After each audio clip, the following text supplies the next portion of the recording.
Comrade Chair and comrades, before going to a very important meeting in Brighton yesterday at the Unite Trade Union Conference, which, by the way, saw ecstatic scenes in the evening when it was announced that Jeremy Corbyn had actually been successful in standing in the forthcoming leadership election, really tremendous support from the rank and file of the trade unions.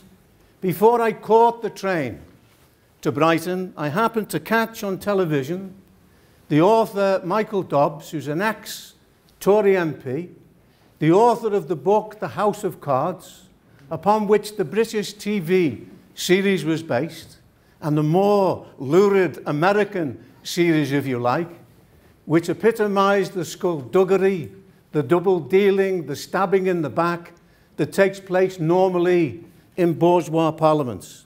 And when he was asked to comment about the developments in Britain, he said, well, let's put it like this. If I was to write a book about the present situation and include the events of the last 2 weeks, it would be considered impossible, even in a work of fiction. And that is an indication of the tumultuous events that have developed in Britain in the course of the last couple of weeks. As Helen and as Nancy pointed out, we've seen with electrifying speed the removal from the scene of Johnson temporarily, and by the way, he's been appointed as foreign minister, it seems, the equivalent of a Siberian power station. They want him out of the way, doing damage internationally, but not in Britain.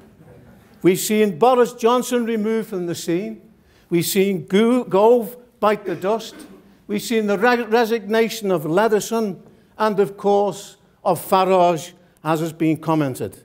And ironically, the one Tory leader who was prominent and voted to remain is now installed as the new Prime Minister of Britain, Theresa May. For once, the terminology that's used in the capitalist press of earthquake, of catastrophe, of seismic change is actually adequate. And it's not just in the fortunes of the ruling class and in the composition of the government. It's also the dramatic changes that are taking place within the labour movement. Because let's be clear about this first and foremost. The coup that has been planned from day one, since Jeremy Corbyn has been elected, by the people who represent yesterday, who represent austerity, attacks on the living standards of the working class, they were defeated in that vote of the National Executive Committee of the Labour Party. But then what did they do? They actually introduced rule changes, which, by the way, is normally done by democratic means of conferences, of discussions in the movement, and then culminating at the national level in the committees of the movement itself. Arbitrarily, these Democrats changed the rules because you were able to vote, as you were all aware, in Labour Party elections for the leader on the basis of what we said was £3, which is the equivalent, not even the equivalent of a pint of beer in London. Now they've changed that to £25 and backdated the date when you could be able to vote to January of this year. £25 is a considerable sum to students and to young people. It's a round of beer at least, and very expensive beer, and not just 1 pint of beer, so to speak. All of this is the consequence of the developments that have taken place in Britain in the past period. Above all, it's only a couple of weeks since the outcome of the referendum. And the consequences of that is in these earthquakes that are taking place in British society at all levels of British society. And the first point that we have to make is the capitalist media have outdone themselves in vilifying that section of the working class, some of them the most oppressed, who voted in favour of leave. Let us be clear about this. In a referendum, it's a binary choice. There are elements on both sides. There's many young people, for instance, in London, who voted for Remain for very good reasons of internationalism, of solidarity with peoples throughout the world, above all, of ingrained hostility to racism. And that was a positive thing in that vote. But if you look at the vote for leave, it represented at bottom a class rejection of the elite, of the ruling class in Britain itself. It was, in the words of Polly Toynbee in The Guardian, however, the referendum represented those who were educated, who had degrees, who voted Remain, and those who were uneducated. What a terrible condemnation of those commentators who view this like this. Unfortunately, some on the left also approached it in this way. Left Unity attacked the Socialist Party for advocating leave, but we advocated leave on working class and international background. We never spoke on a platform with anybody who was a racist or a Tory. We put forward the idea of solidarity. We rejected narrow nationalism of Britain alone. It's impossible in the modern era for Britain to go it alone. The very construction of the EU and of the common market before that was an expression that under capitalism, the productive forces that science, technique and the organisation of labour has outgrown the narrow limits of a nation state.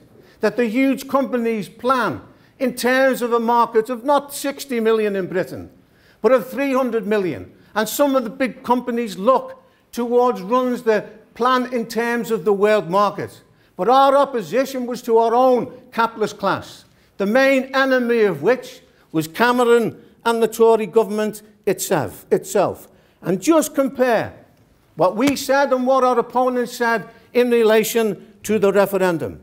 We said that if Cameron was defeated in this referendum, he would be defeated. We even said, even if there wasn't a majority for leave, if it was the opposite of what happened, 52 to 48 with the Remain coming out triumphant, Cameron would still be under pressure inside his own party and he would be forced to go. That one issue was important for us to show the opposition that was developing to the government. And moreover, it would have posed the question of a general election.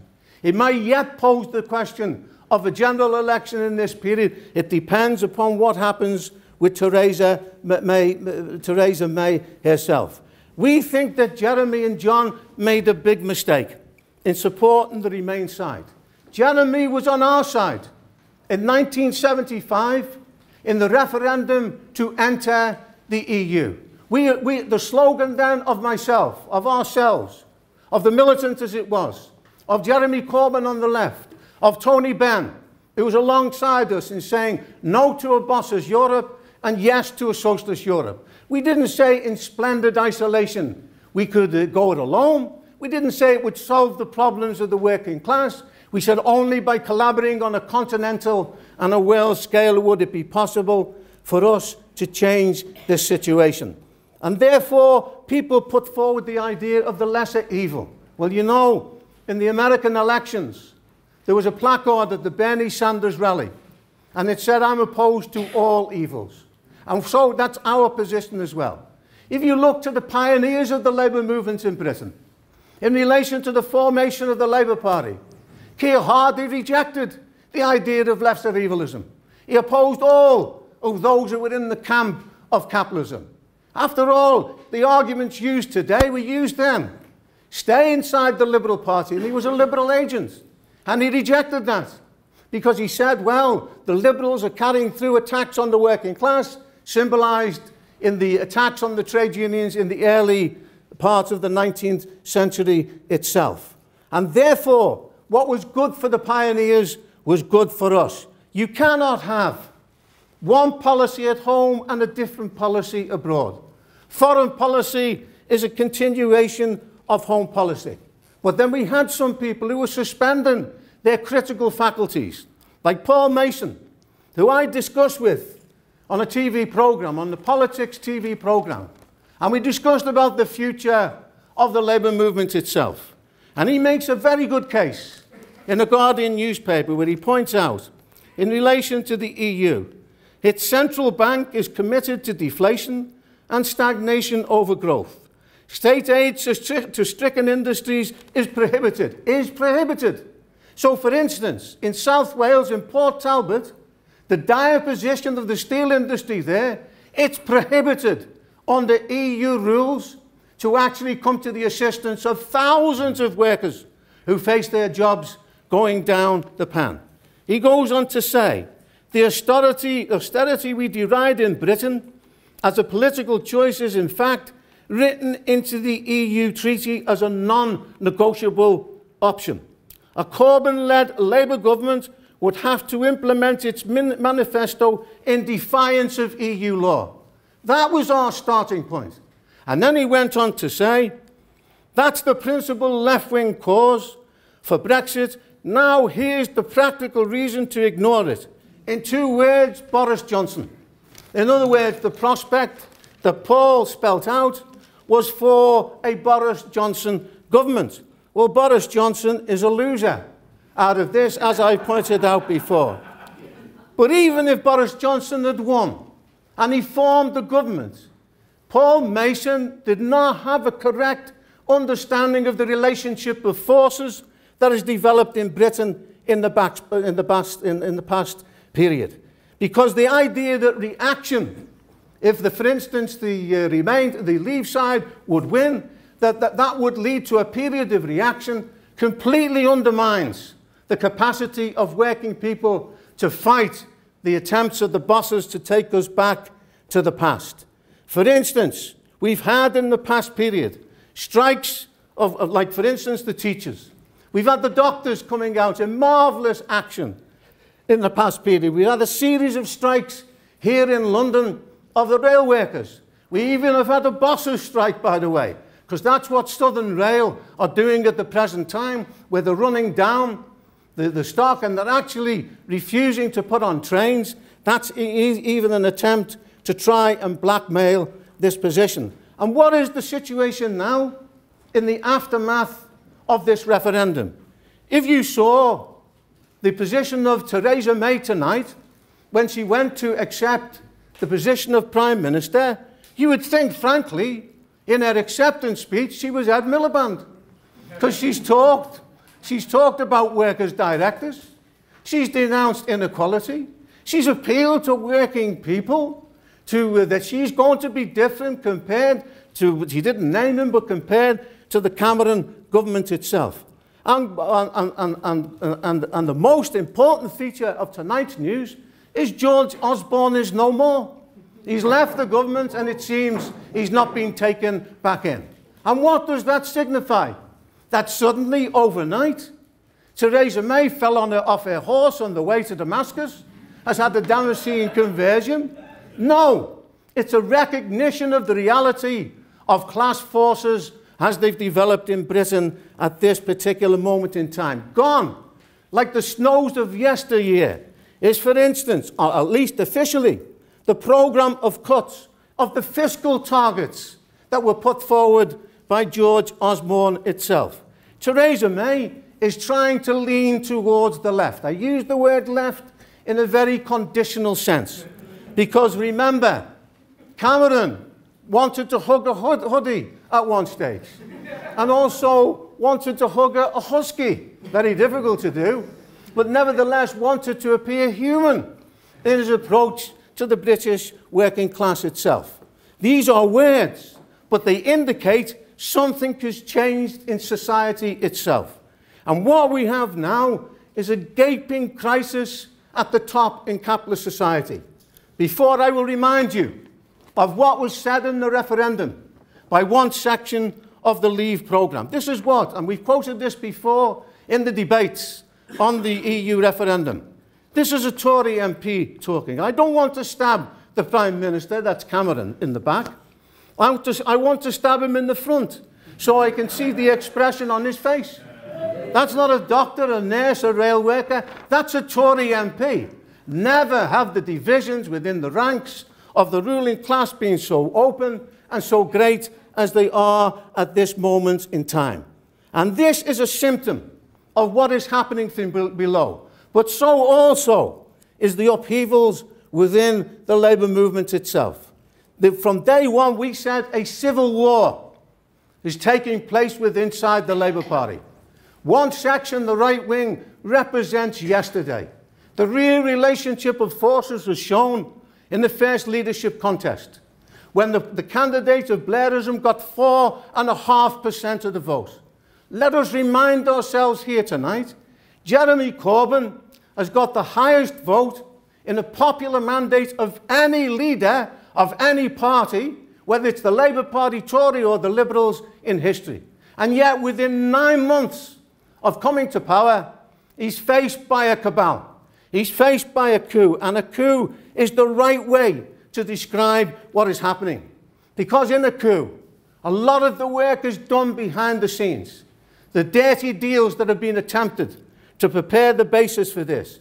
If you use the example of, for instance, what has happened when coups have taken place.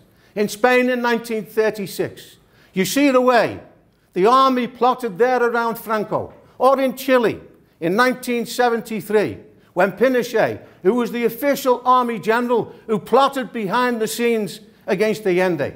But it was an open plot. The sailors in Chile went to Allende and said a plot was being prepared. Allende ignored this. The worst mistake in politics is wishful thinking. He thought by constitutional means he would be able to guarantee his position. The same in relation to Franco in Spain. The Popular Front government moved the leaders of the military around in a game of, I don't know, of chance from one area to another. Unfortunately, the Socialist Party pointed out right from the beginning, there's two parties here. One is a pro-capitalist party, and it's clear what their aim was, to return to Blairism, when the material basis for Blairism was based upon an upswing in production. We're in a period of capitalist austerity throughout the world. And what does that mean? The basis of social democracy is reforms, a change in the living standards of working people by piecemeal measures. That's not an option now. What is an option is different programs of austerity, so long as we remain within the framework of capitalism itself. That's the choice before the working class at this stage. And in effect, this plot was prepared, and they thought they'd chosen the time in the last couple of weeks. We had Neil Kinnock going on to the television, Baron Kinnock, to give him his right name. Just a man who accepts a lordship is a sellout as far as working people are concerned. And unfortunately, Lenny McCluskey, who I had a discussion with last night at the Unite conference in Brighton, he was a friend of ours from the past, from the battles of Liverpool, went on the television to give him his due, denounced Kinnock for the plot that he's trying to organise. He said he's a nice man. Well, I dispute that, by the way. And the Liverpool working class dispute that. But what was the argument that he used? The argument he used was that Jeremy Corbyn is not electable. This is a man who spent the first part of being the Labour leader, driving us out of the Labour movement in Liverpool, expelling me as the editor of Militant from the Labour Party in 1983 to a fanfare of publicity. And his argument was then, that's the cost of driving the Marxists and the Socialists out, was the cost of making Labour electable. He subsequently lost the 1987 general election, and he lost the general election of 1992. He's the architect of defeats. This is the man that was giving advice to the British Labour movement that this is the way forward to remove Kinnock and make Labour electable. Did any of you see Angela Eagle on the television yesterday? All we had is, I'm not a Blairite, I'm not a Brownite, I'm my own woman, whatever that means. There wasn't a scintilla of policy or programme in what she put forward. And the same, by the way, for Smith, who stepped into the ring in the last period itself. But the truth of the matter is that the ranks of the movement are behind Corbyn, and particularly the new generation, who can see no future on the basis of capitalism. Where, for instance, it means half your salary goes on a room in London at the present time in rent, of unemployment, of a balance of payments crisis in Britain, signifying the sickness of British capitalism, where the balance of payments crisis is the worst of any year since 1948. We had the crisis of 2007, 2008. We're on the eve, looking to the next couple of years, of a possible repetition of that situation, in which the lives of working people will be decimated. And what the movement around Corbyn represents is a desire for a new road of anti-austerity, and I would say searching also in the direction of socialism as a way out. But the truth of the matter is, 500,000 members have joined the Labour Party. It's the greatest number of members in the history of the Labour movement, certainly since the end of the Second World War. But the tragedy in this situation is, we said at the beginning, you have to harness this force in order to give it direction. And the first thing to do is all those MPs who voted to bomb Syria, who are in favour of a Blairite programme, they should be subject to reselection. And what do we meet with?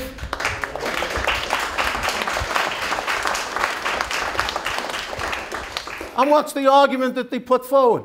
Well, we're representatives of 9 million Labour voters, not the narrow cabals in the constituency parties, the thousands of young people who've come into the Labour Party. We represent 9 million people. They would not be there if they hadn't been selected by their parties. That's the real electorate that determines the representation of Labour at this moment in time. And we said to the left organisations, particularly to Momentum, we want to collaborate with you in a programme to renovate the Labour movement from top to bottom.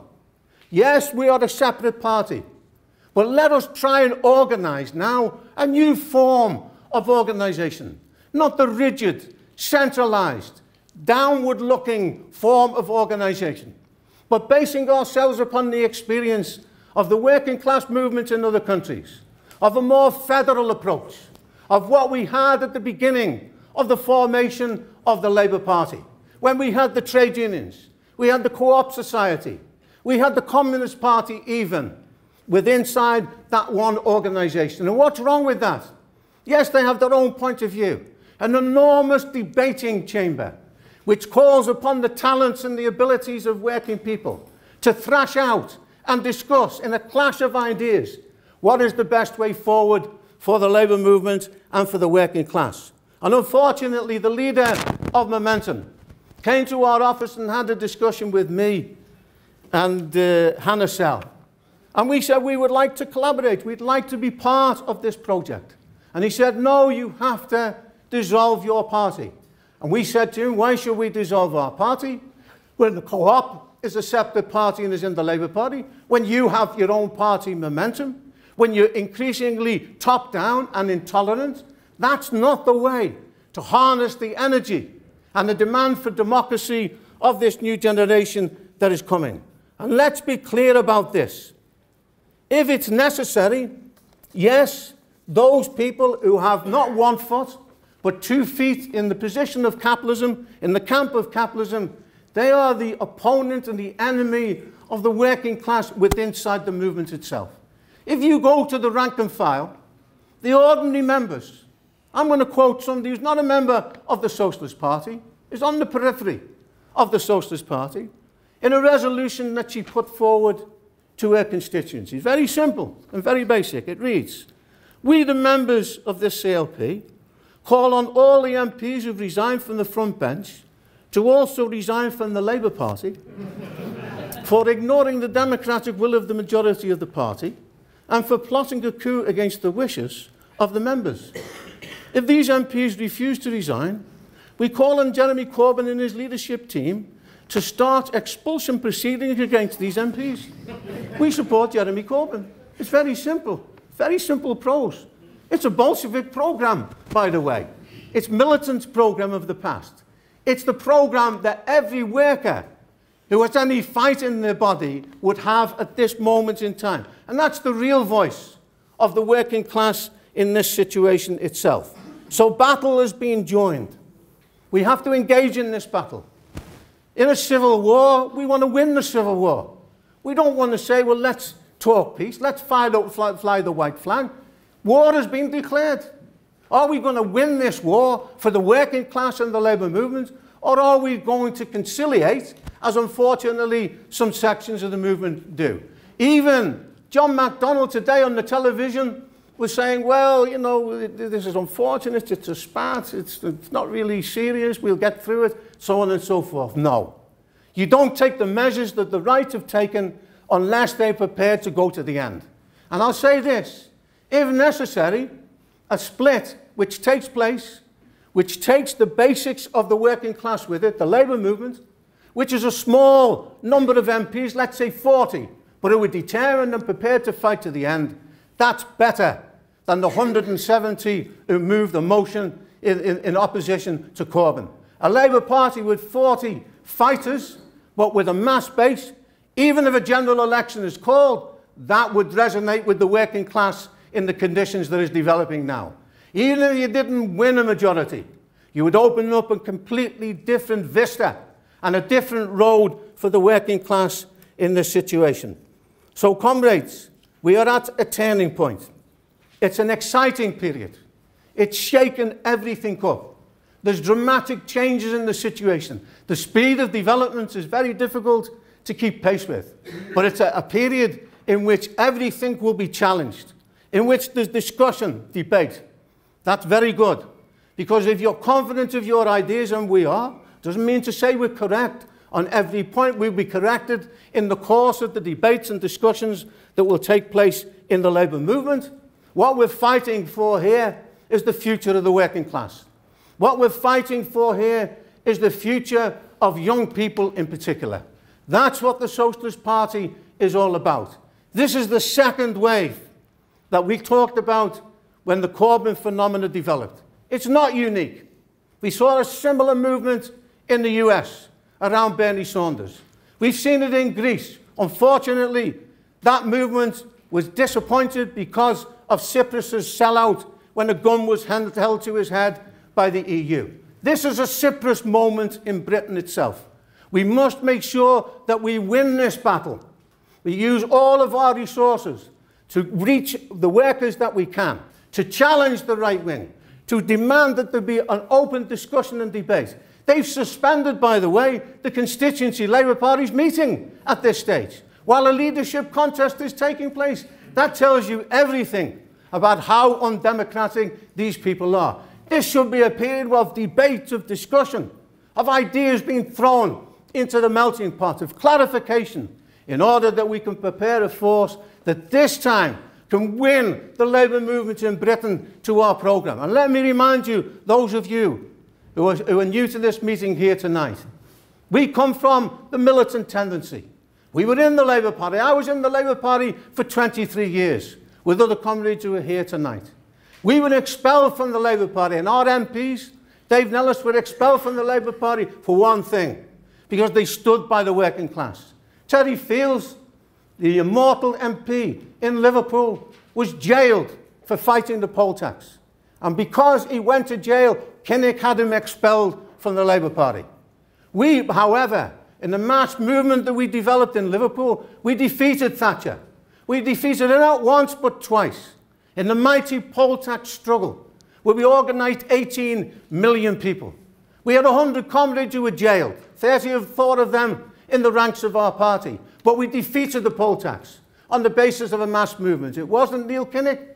It wasn't the trade union leaders, unfortunately. It wasn't the little left groups. It was militant, the antecedents of which is the Socialist Party today. That's our record. If you agree with our analysis, join our ranks, and let's build a mighty force in Britain that this time will conquer the Labour movement, but in the process, prepare a weapon for a socialist Britain, a socialist Europe, and a socialist world.